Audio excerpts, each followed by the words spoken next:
ناوی خوای گەورە سڵاوتان لەوێ بینەرانی بەڕێز و خۆشەویست داڵقەیەم جارەی بەرنامەی ئەمڕۆدا باس لەوە دەکەین بایکۆت و بەشداری نەکردنی هاوڵاتیان کێ تێیدا سوودمەند دەبێت بە میوانداری بەڕێز شوان ڕابەر بڕیاردەری ئەنجومەنی سەرکردایەتی کۆمەڵی ئیسلامی سەرەتا راپۆرتێک دەبین دواتر لەگەڵ میوانەکەمان درێژە بەم پرسە. دوو حزبی دەسەڵات لە ڕابردوو بە تایبەتی لە هەڵبژاردنەکەی 12 ئایار بە جۆرێک ئەتکی هەڵبژاردن و دیموکراسیان کردووە کە بەخشینەوەی هیوای گۆڕانکاری بە هاوڵاتیان لە ڕێگەی سندوقەکانی دەنگدانەوە ئەستەمە. ئەندامێکی ئەنجومەنی سیاسی کۆمەڵی ئیسلامی باوەڕیوایە هەر لایەنێکی سیاسی بیر لە بایکۆتی پرۆسی سیاسی هەڵبژاردن بکاتەوە خۆکوشتنە و هەر دەنگدەرێکیش بایکۆتی دەنگدان بکات واتە ڕازیبوونە بەو دۆخەی 26 ساڵە دوو حزبی دەسەڵات خڵقاندویانە. بێهوابوون لە گۆڕانکاری بەڕاستی ئەوە نیشانەی ئەوەیە کە هەر حیزبێکی سیاسی بگاتەوە قەنەعەتە، نیشانەی ئەوەیە خۆی لە ذاتی خۆیان ئەو حیزبە هەنگاوی قوڵی نییە بۆ گۆڕانکاری و بەرنامەی گۆڕانکاری فعلی پێ نەبووە، چونکە ئێمە بەڕاستی باشترین ڕێگە لە بەردەممانە بۆ گۆڕانکاری ئەوەیە لە ڕێگەی سنۆقەکانی دەنگدانەوە کە قۆناغ بە قۆناغتا ئێستا لەم هەرێمی ئێمە دەنگی ناڕەزایی خەڵک دەنگە ناڕازیەکان وردە وردە هاتوونتە پێشەوە بۆ ئەوەی کە زاڵ بن و زۆرینەیەک پێبێنن لە پەرلەمانی کوردستانە کە ئەمە لەم چوارخولەی ڕابردووە ئەومان بەدی کردووە. هەموو 4 ساڵێک جارێک تاکی ئەم میلەتەی ئێمە مافێکی هەیە پێویستە ئەو مافی خۆی ممارەسەکە نابێ بە دیعایەت بەوەی کە خەڵکێک ناومێت بووە ئەویش تو تەسلیمی ئیرادەیەک بێ کە وای لێ بێت ئەو مافەی خۆی ممارەسە نەکە. ئەو مافەی خۆت ممارەسەکە با خەڵکی تر لە بری تۆ دەنگ نەیە، ئەو مافەی خۆت ممارەسەکە با تۆ دەنگێک بی بەرامبەر ئەو هەموو گەندەڵکارەی کە ڕوبەڕیان وەستایوتەتەوە بەردەوام ئەو دەنگە دلێر بێ. تۆ دەنگێک بە ناخی خۆت ئاسوودەکە، ناخی خۆت ئاسوودە ئەەکەی بەو دەنگە سبەینێت تۆ مەسئول نابی لە هەر قەیرانە لە وڵاتە دروستە بێت، چونکە تۆ لە شوێنی خۆیان لە مۆقعی خۆیان توتە نەخێر. بەڵام ئەگەر دەنگ نەدەی زۆر احتیمالە دەنگەکەت بۆ بدەن،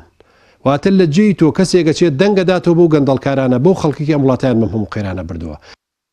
کۆمەڵی ئیسلامی کوردستان کە لە ڕابردوو ئێستا و داهاتوودا لەبەرەی خەڵق و شەقام دەبێت و دەمێنێتەوە لە پێناو چەسپاندنی دادگەری تێدەکۆشێت. سەرەڕای دزینی دەنگەکانیشی لە هەڵبژاردنەکەی 12 ئایار بۆ ئەنجومەنی نوێنەرانی عێراق ئەم جارش بە دروشمی کۆڵ نادەین و بەردەوامین دەیەوێت هیوا و ئومێد ببەخشێتەوە بە کۆمەڵێک کاندیدی بەهێزەوە پەیامی خۆشگوزەرانی و ئایندەیەکی گەشت بە خەڵک و نیشتیمان بەرز کردووەتەوە. کاندیدێکی ژمارە 13 لە لیستی 194 کۆمەڵی ئیسلامی باوەڕی وایە پێویستە هاوڵاتیان بەستەڵەکی بێهیوایان بشکێن و ڕۆژێک دێت گۆڕانکاری هەر ڕوودەدات، بەڵام پێویستە بە بەشداریکردنیان لە پرۆسەی دەنگدان دەموچاوێکی نوێ هەڵبژێرن. ئیک ڕاستە بیهیڤیەتیت گرتین بەس vê qeydê bişkênin û bîhîvî nebin çunku dinya hûna mînît yanî labud dê rojekê hêta guhartin yanî bîhîviyatî vê bîhîviyatî ji devxorakin û xala duyê ser xelkê me giring e evî rengî evî dengî evî cilkî evî vê corê xwarinê vî corî bigurin yanî heta kengî dê her nefsî sehbetê bît her nefsî rengî bît nefsî tamê bît ev serî hinda sala ye yanî nefsî sehbete ne gas ne xas ne karev ne tiştek yanî heta kengî ev e خەلکێ ما بلا هشیار بیش وی چنده یعنی اولا بهیوی نبم چنه دنگ دانه یاد و دنگ خوب دانه هندکی دیکو او یعنی هزر کن که اودیشن حتی رادکی گهرین اخناع حکمرانی هرما کردستانی. با بڕای بەشێک لە چاودێرانی سیاسی دزی و ساختەکاری لە هەڵبژاردنەکەی 12 ئایار بەشێک بوو لە پیلانی بێهیواکردنی هاوڵاتیان لە سندوقەکانی دەنگدان و ئەوەشی بایکۆتی پرۆسی هەڵبژاردن بکات دەرفەتی ساختەکاری زیاتر بۆ ساختەچیەکان دروست دەکات، چونکە دوولایینی دەسەڵات دەنگدەرانی خۆیان بە ئیمتیازات و هەڕەشەش بێت دەبەنە سەر سندوقەکانی دەنگدان و ئەوەشی بیر لە بایکۆتی پرۆسی دەنگدان دەکاتەوە. هەمان دەنگە ناڕازیانن کە گیرۆدەی نەعەدالەتی و ستەمی حکومڕانی دوو حزبی دەسەڵات بوونەتەوە. جەلال محەممەد، کەناڵی ئاسمانی پەیام، سلێمانی.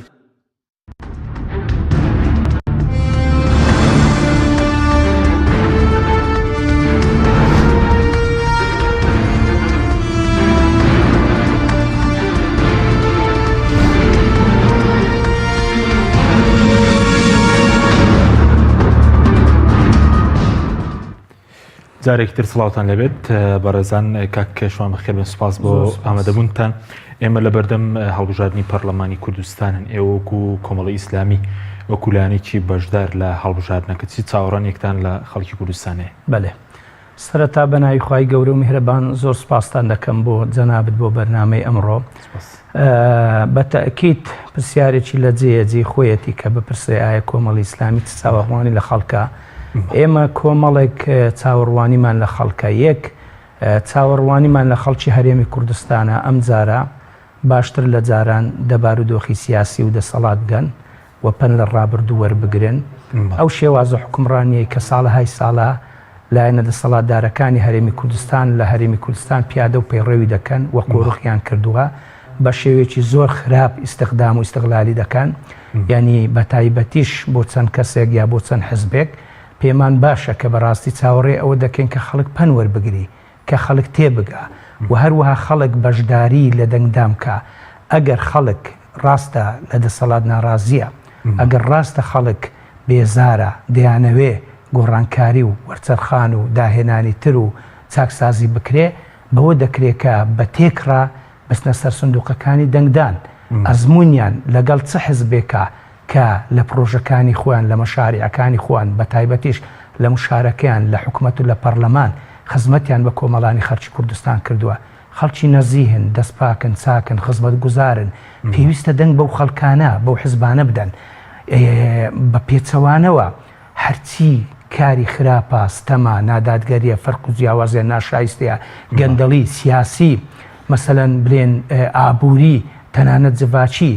لەلایەن دەسەڵاتدارەکانی هەرێمی کوردستانیان بینیوە. ئایا تاکەی خەڵک ئەم زروفە باوە قبول بکە؟ بۆیە ئێمە وەکو کۆمەڵ چاوەڕێ لە خەڵک دەکەین بە شێوەیەکی گشتی بەشدار بکەن و هەروها دەنجیش بە کۆمەڵی ئیسلامی بدەن. ئەگەر کوچە و کۆڵانەکان دەکەی زۆر گوێبیستی ئەوە دەبی دەڵێن ئەشهەدە بالله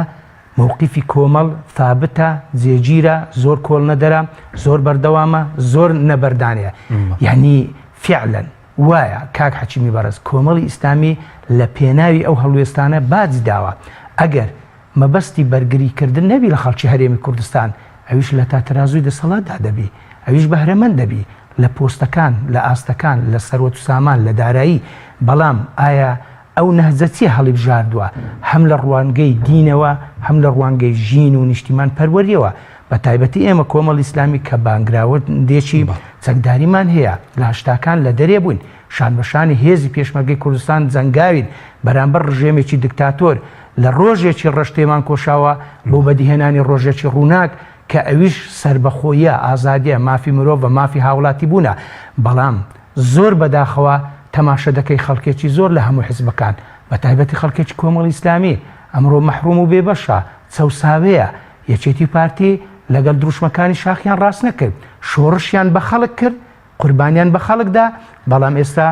سینێکی مەحدود لی بەهرەمەندە بن بۆی ئێمە داوا دەکەین چاوەڕێ دەکەین لە خەڵکی هەرێمی کوردستان کە ئەم جارە یعنی دەنگ بە کۆمەڵی ئیسلامی بدەن لە بەرەوەی هەموو بینیان کە کۆمەڵ نوێنەرانیان لە دام و دەستگاکانی حکوومەت لە وەزارەت لە پەرلەمان چی ئینسانی چاک و بێر و جوامێر بوون بە جۆرەها شێوە کاریان کرد لە پێناوی تەحقیقکردن و پاساکردنی مافەکانی خەڵکی کوردستان. ئێوە باجتان داوە لە پێناوی خەڵک باجەکانتان چییە بۆ نمونەکە و باجی لە پێناوی خەڵکان داوایان خودوتت ئێوە نەچوونە بەرەی دەسەڵات بۆ وەرگرتنی پارە و ئیمتیازێنێک لەگەڵ دەسەڵاتدان بان سوودی زیاترتان لە ڕووی مادی و ئیمتیازات وەردەگرت؟ بە کورتی لە ڕابردوو تا دەگاتە ئێستا بەڕاستی ئێمە لە زۆر ڕوانگەوە بازمان داوە و ئەگەر چەند نمونەیەک بخەینە ڕوو شت زۆرە خەڵکی هەرێمی کوردستان ئەمڕۆ خەڵکێکە خۆشبەختانە ینی بەشێکی زۆری وەرەقی سپی دەخوێنیتەوە بۆ نمونەکە حەکیمی بەڕێز ینی ئێمە هێشتا لە حکوومەتیش دەرنەچوو بووین میزانی ئێمەیان بڕی بوو بۆ نمونە ینی مەسەلەن ئەوە زەری بەدانی هەڵوێستەکانمان بوو بۆ لەبەرەوەی کاتێک کە لەگەڵ حکوومەتیش بوون بە خراپەکاریەکانی حکوومەتی دەمانگو خراپە گەندەڵیە بۆ هەموو حیزبەکانی میزانیانەوەی ترەندێکیان ینی جاری وایە هەندێک شت بە زاهیر دەکرێت بەڵام لە ژێرەوە ینی ئیتر پارە بە هەندێک لایەن و حزبی تر دەدرێ کۆمەڵی ئیسلامی لەو مافە مەحروم بووە بۆ نمونە جاری وایە تا دەگاتە لایەنی ئەمنی مەسەلەن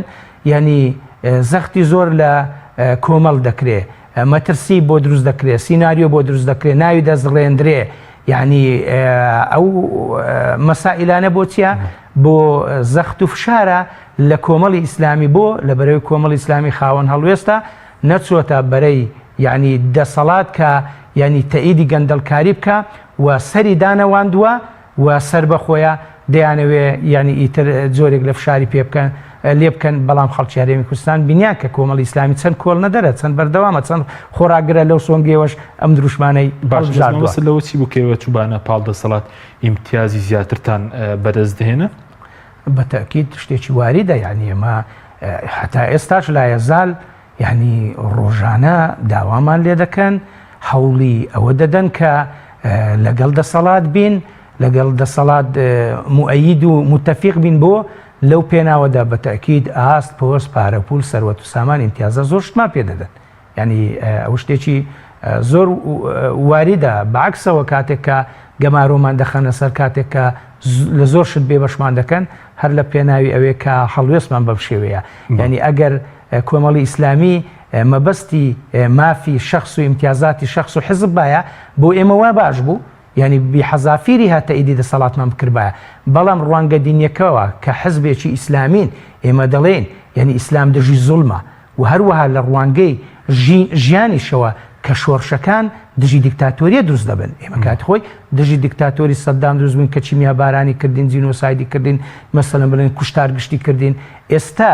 یعنی با ئەو حزبانە دەبێ بیر لە خۆ نەکەنەوە یعنی ئەو دروشمانەی شاخیان چ لێ کرد خۆی مش دەمانتوانی وەکولایەنە دەسەڵاتدارەکان لەگەڵ وەزعەکەی بڕۆین و لە زۆر شت بەهرەمەند بین بەڵام وەک گوتم لە ڕوانگەی دین و لە ڕوانگەی ژینەوە بە هیچ شێوەیەک ڕێگەمان پێ نادا ئێمە لەگەڵ زوڵم دابین نا لەگەڵ مەزلوم دادەبین ئایا ئەو خەڵکە لە هەرێمی کوردستان ئەمڕۆ مەزلوم نییە ئەگەر مەزلوم نەبی یعنی دێتە سەر شەقامی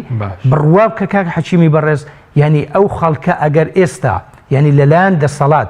بەهێز لە شارع دەرنەکرێت بەهێز نەچەوسێنرێتەوە یعنی زۆر لەوە زیاتر لە دەسەڵات قبول ناکە بەڵام هەمومان دەزانین لە خەڵکەکەی قبول ناکەن خۆ خەڵکیش دژی دەسەڵات نییە کە حاکیم بەڵکو داوای مافی خۆ دەکات توخوا معقولە ئەوە سەروەت و سامانە چەندان مەسئول هەیە لە هەرێمی کوردستان ئێستا حکوومەتۆکەیەکە ئەوەندە دەوڵەمەندە ئەوەندە دەسەڵاتدارە بازرگانی نێودەوڵەتی دەکا هەوتزابێن بڵێن وەڵا کاکە موچەت بڕە چێ دەینێ بۆت پاشەکەوت دەکەین دەفەرمووەگە بۆ خەڵکیان پاشەکەوت کردێ خەڵک وا ڕۆژانە دێتە شەقامی ناڕازی دەرێ کاکە بۆ منت پاشەکەوت کردێ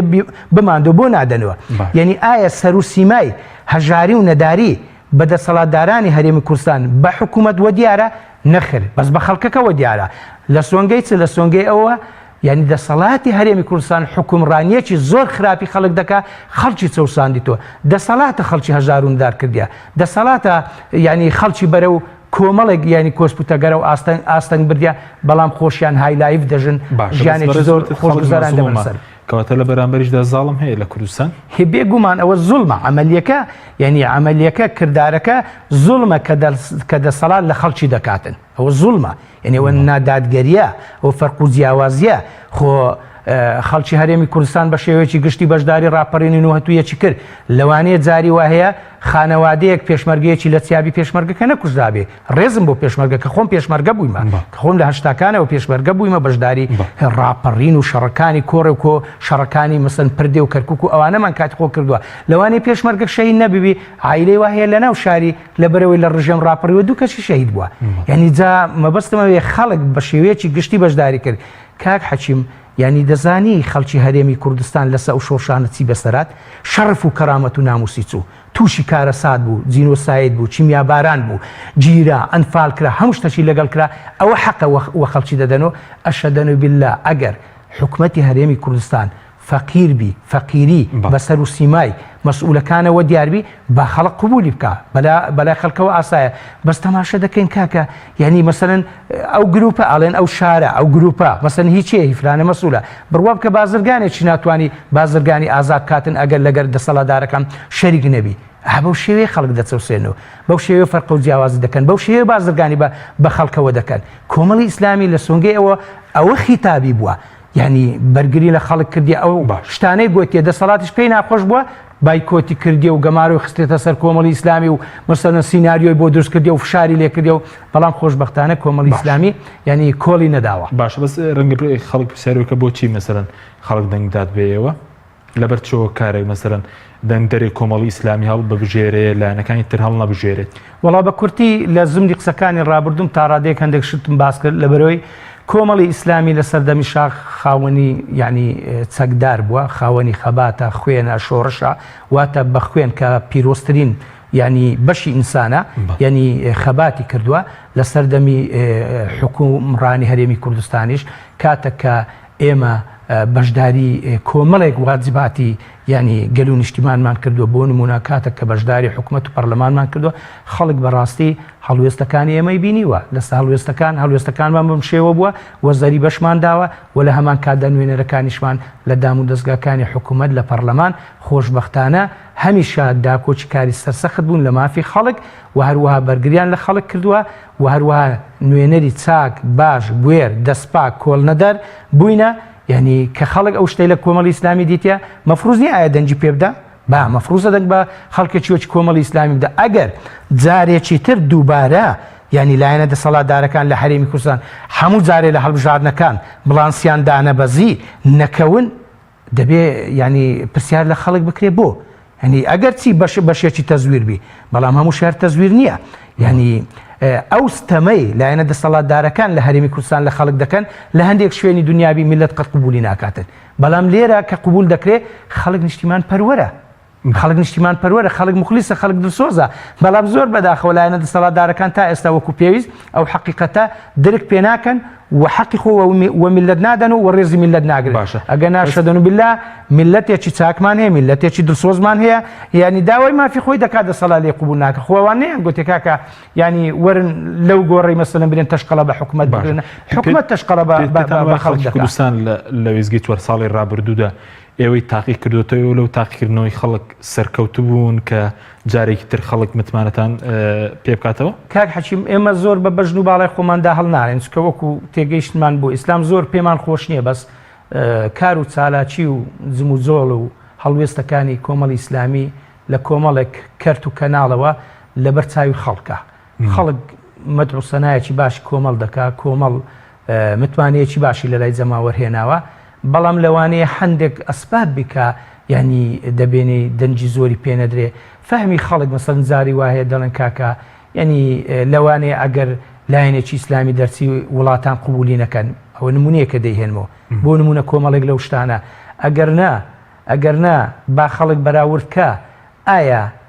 ئایا مەسەڵەن نوێنەرەکانی کۆمەڵی ئیسلامی بە بوێری و بەداکۆچی کار و وەڵحەسە کۆمەڵێک سیفات و تایبەتمەندی باشەوە فەرقیان نەیە لەگەڵ خەڵکێک کە خەڵک دەچەوسێنێتەوە کە گەندەڵی بەرپا دەکاتن بابەتە ئەکید ینی بۆی ئەمە ئەو وەڵامە دەدەینەوە دەست جەماوەر با جەماوەر بەراوردکاری لە مابینی نوێنەرەکانی کۆمەڵ لە مابینی خەڵک بکە ئایا چی ئێمە هاتووە لە دەسەڵات بی بە ئارەزوی خۆی تێبەر ببی نایاسایی لە پۆستەکەی داکردبی و ئیستیغلالی پۆستەکەی کردبی بە پۆستەکەی دەوڵەمەند ببی ئێمە چەند نمونەی جوانمان هەیە کە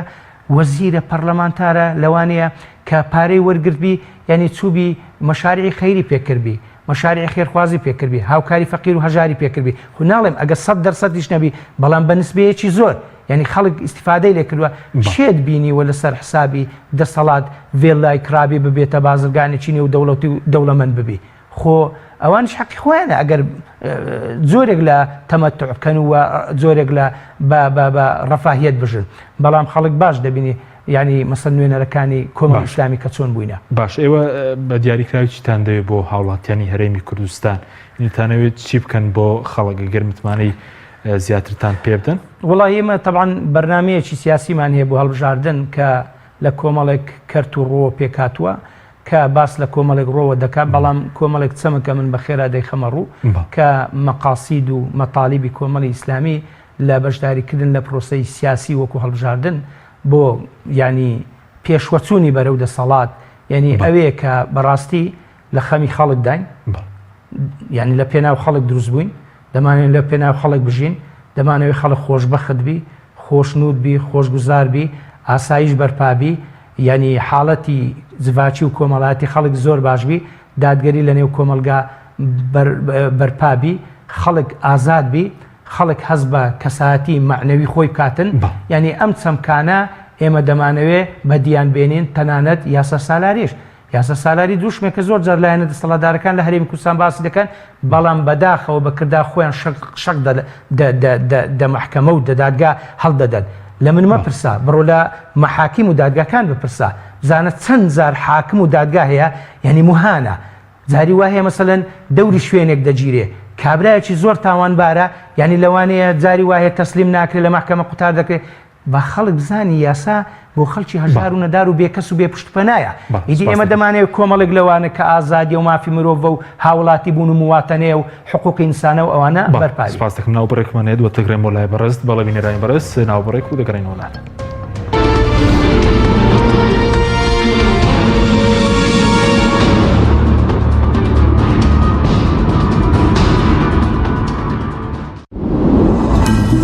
تۆپ ئارت تاکە بریکاری تۆڕی میدیایی کۆمەڵ بۆ دروستکردن و بڵاوکردنەوەی ڕیکلام تۆپ ئارت دنیا دیکۆر بۆ کەوانتەر و تەختەی ئەرزی لە دنیا دیکۆر ئامادەین بۆ دروستکردنی کەوانتەر و دانانی تەختەی ئەرزی بە باشترین کوالیتی و نرخی گونجاو دروستکردنی کەوانتەر بە خواستی خۆتان بە کەرەستەی MDF و HDF و HPL و R-Click و داری سروشتی و باڵۆن پرێس هەروەها دروستکردنی کەوانتەری تاقیگە و WC و کابینات با کەرەستەی کۆمپاکت لامینات کە دژە بەکتریا و دژە ئاو و دژە ئەسیدا بۆ دڵنیابوون لە کوالیتی و نرخی گونجاو تەنها دنیا دیکۆر هەڵبژێرە دنیا دیکۆر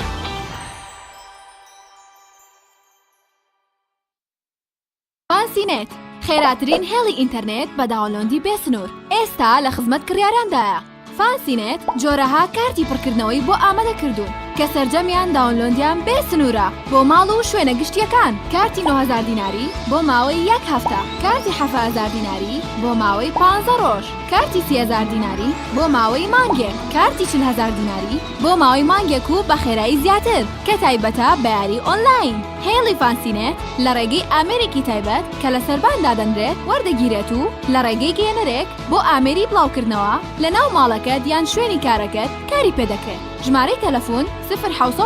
224 75 74 یان 0 194 36 37 فانسینێت تۆپ ئارت تاکە بریکاری تۆڕی میدیایی کۆمەڵ بۆ دروستکردن و بڵاوکردنەوەی ڕیکلام تۆپ ئارت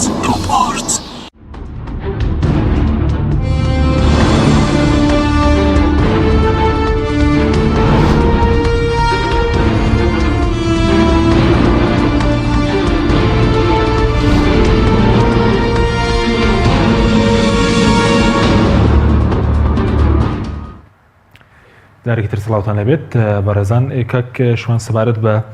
دروشمەکەیەوە کە باسی کۆڵدان و بەردەوامی دەکەن مەوەستان لەمە چییە و بەڵێن بە خەڵک دەدەن ئەو کارانەی کە ڕابرد 4 ساڵی ڕابردووە هەڵوێستەکانتان لەمە و دوای بەردەوام بێگەر خەڵکی کوردستان متمانەی زیاترتان پێ بکات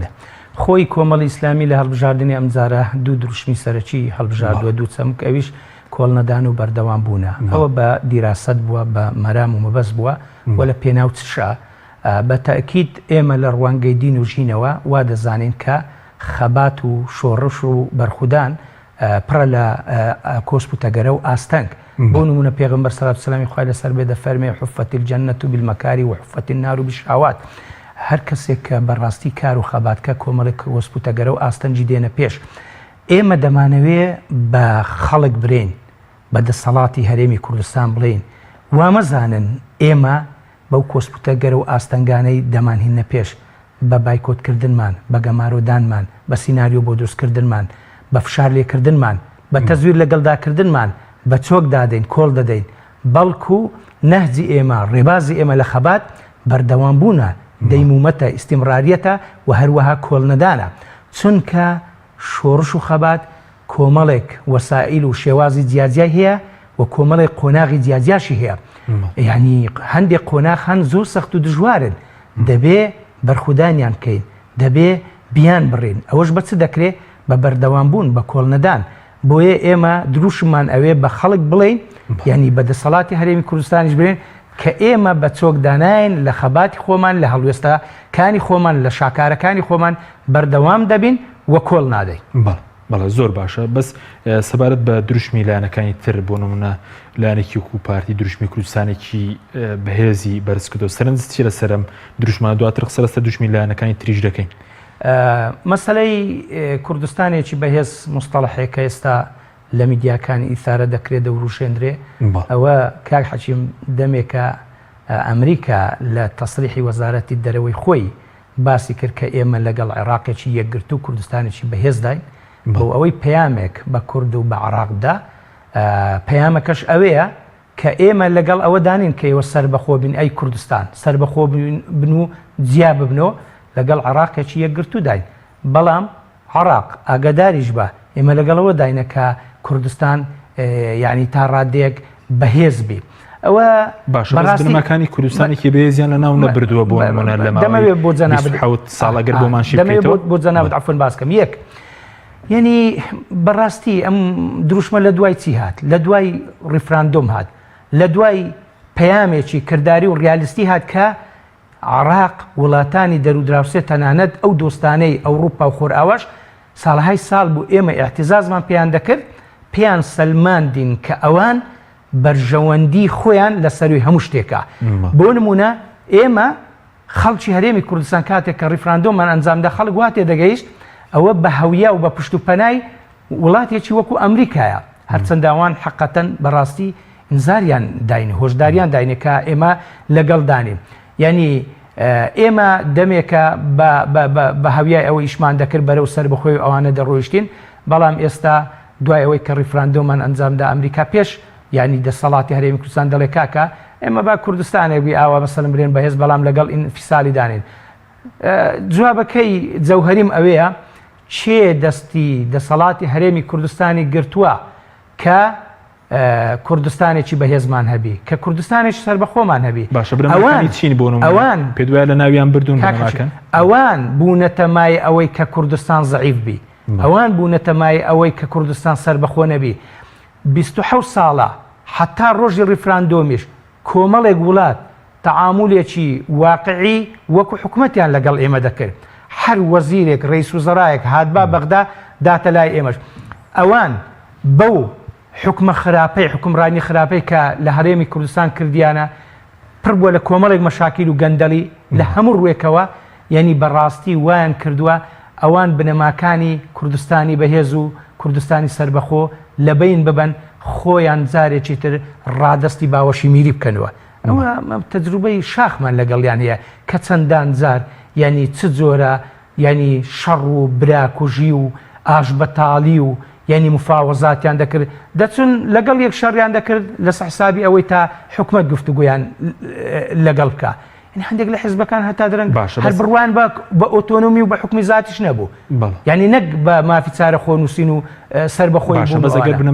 برمایەکی کوردستانێکی بێز بۆ نمونە ئابوووریەکی بێز بێت ڕێزگرتن لە دامەزراوەکان بێت هێزێکی پێشمەرگەی گرتووی کوردستان بێت ئابوووریەکی پتە بێت ئەمانەمان هەیە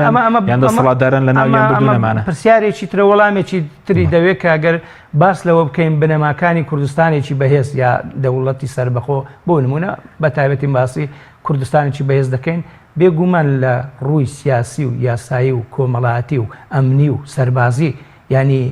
دارایی بە تایبەتی ئابووری کۆمەڵێک بنەما دەبێ ینی فراهەم بێن و زەرع بکرێن ینی بۆ نمونە لە ڕووی سەربازی ئایا ئێمە تا ئێستا تەمان هەرێمی کوردستان لە ڕووی هەموو شتەکەوە دوو پارچێ دوو ئیداری پارتی و یەکێتی نا دارایی یەکتری گرتیتەوە نا سەربازی یەکتری گرتیتەوە هەر یەکە چەندی وایەکیانەیە خاوەنی هێزێکی یەکگرتوونین بۆ نمونە ینی هجوومەکیان کردە سەر کەرکووک لەبەرەوەی لە ڕووی سیاسیەوە فەشەلیان هینابوو ینی کەرامەتی پێشمەرگەشیان شکان گوتیان پێشمەرگە شەڕی نەکرد بە پێشمەرگیان سەحب کردەوە دواتر پشتیان دە پێشمەرگەی کرد موچەشیان پێ نەدەدا دواتر کەوتنە تەسفیە حسابات جاران خەڵکیان کۆ دەکردو کاکە وەرە ڕەبیەکان و پایەگاکان و جەبهە و بەرەو ئەوانە دواتر مەسەلەن برێن تەسفیان دەکرد کاکە یعنی دەبێت چەند کەسێکی محدود بێ ئەویش ئیتر بەواستا ئەوە لە ڕووی سەربازیەوە لە ڕووی داراییەوە وەک باسم کرد ئێمە خاوەنی پایەکی دارایی ئابووری بەهێزین سەروەت و سامان و داهاتمان گەلێک زۆرە بەڵام کێشەکە قۆرەکردنە ئەوان نایدەن بە خەڵک خۆشگوزارە لە کەمی پارە نییە ئەوان نایەنەوێ ئەوان دەیانەوێت سیاسەتی تەجویع و برسیکردن بەکاربێن یعنی خەڵک برسی بکەن بۆ ئەوەی ناچاریان بی بۆ ئەوەی بەدوایان بکەوی مەثەلەن لە ڕووی ئەمنیەتەوە کە ئێمە تا ئێستا ئایا تەماشە بکە لە نۆهەتەکانەوە هەتا ئێستا ینی تەدەخولی وڵاتانی ئیقلیمی بۆ ناو خاچی هەرێمی کوردستانە کاک حەکیمی بەڕێز نەک بە کوردستان بە عراقش تا ئێستا ئەو سنوورانە نەپارێزراوە یعنی نەیان توانیوە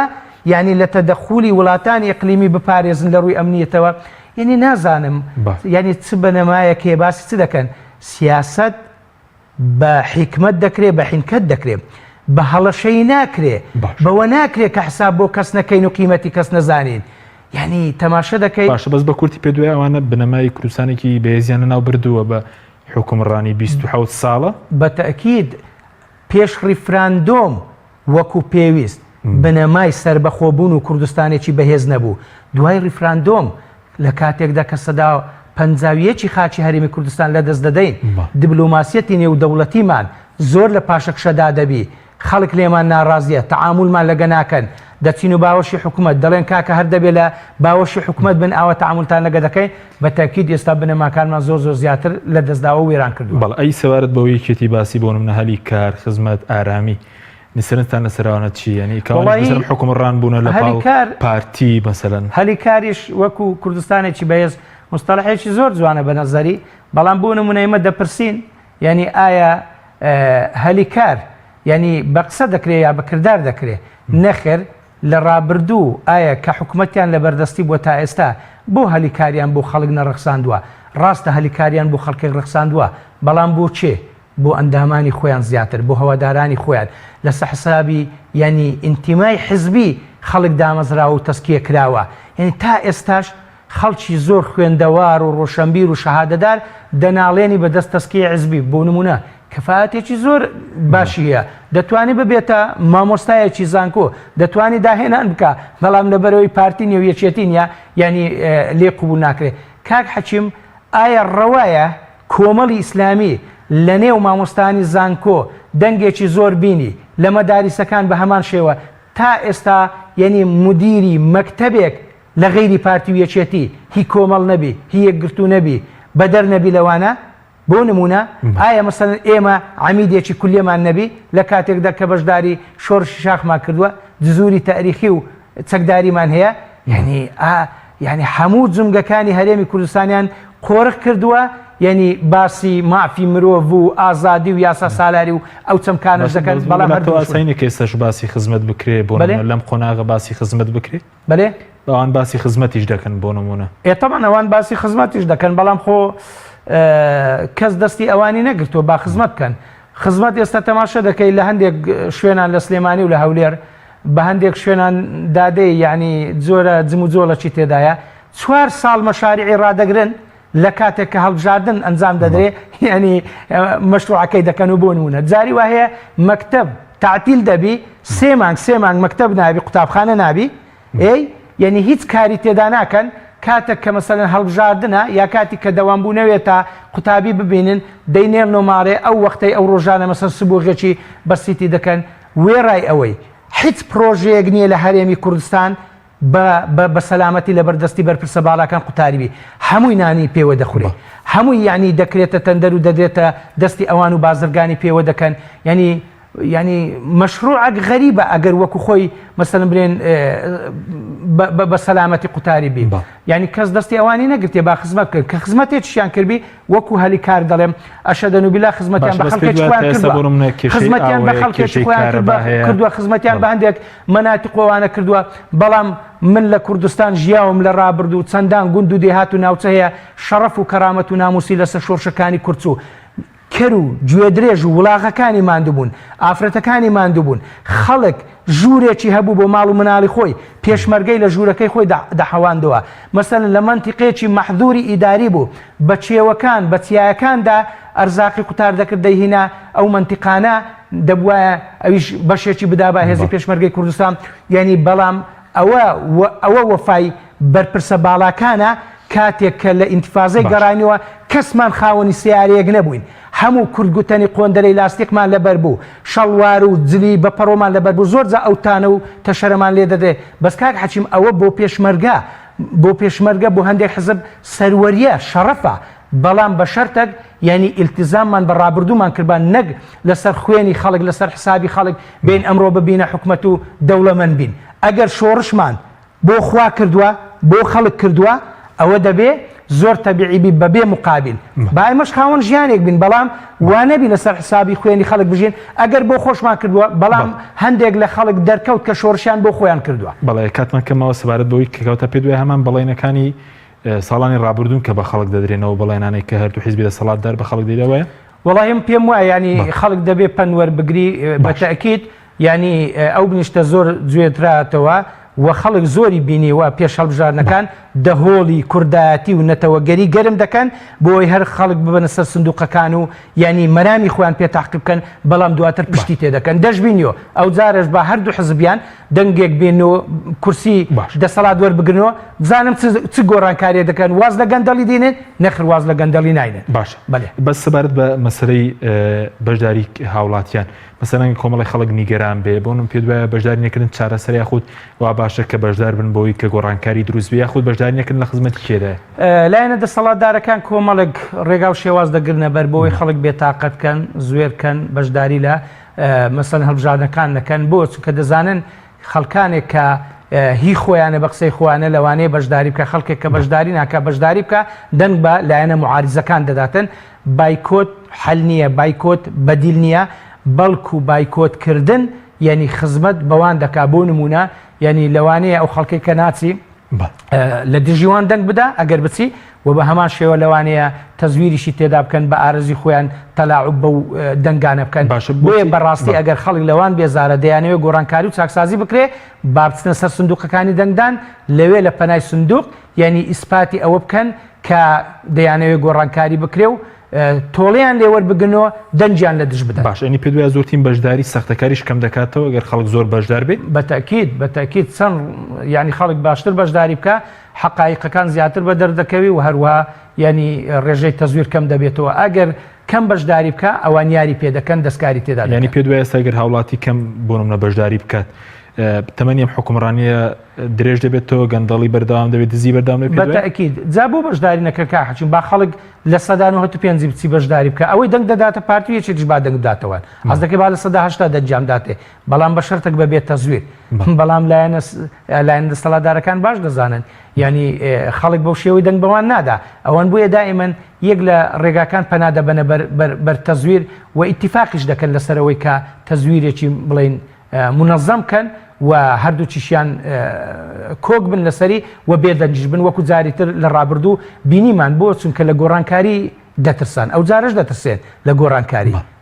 بەڵە پێ دوایە بەس بایکۆت زیانی هەیە بۆ نمونە هیچ ئەزمونێکی نمونەیەکەیە کە بایکۆتی هاوڵاتیان بۆ نمونە زیانی هەبوو بێت بۆ خەڵک بۆ لایەنەکان وەڵاهی ئێمە لە هەڵبژارنەکانی ڕابردوو بینیمانە بۆ نمونە نەک هەر بایکۆت تەنانەت کاتی بەشداریش یعنی ئەگەر خەڵک دەیەوێت بەشداری بکە با لە بەیانی زوو هەتانی وەڕۆی زوو بەشداری بکە دواتر دوای نیوەڕۆ دەست بە تەزویرات دەکەن و دەست بە دەستکاریکردن دەکەن و مەسەن پۆر خەڵک دەنێرن و ینی ئەوانە ینی تەنانە لە کاتەکەشدا تەزویر دەکەن چجای ئەوەی ئەگەر کەسێک نەچی تەزویری تێدا دەکەن ئەوەش لەبەرەوەی کە هاچیم بەڕاستی کارمەندەکان و مدیری بنکەکان وانە هەمووی هەر لایەنە دەسەڵاتدارەکانە بەڵێ سپاس دەکەین زۆر سپاس بۆ بەڕێز شوان ڕابەر بریاردەری ئەنجومەنی سەرکردایەتی کۆمەڵی ئیسلامی کوردستان سپاس بۆ بینێرانی بەڕێز سپاس بۆ ئەو کارە تاورنامی خواتەوە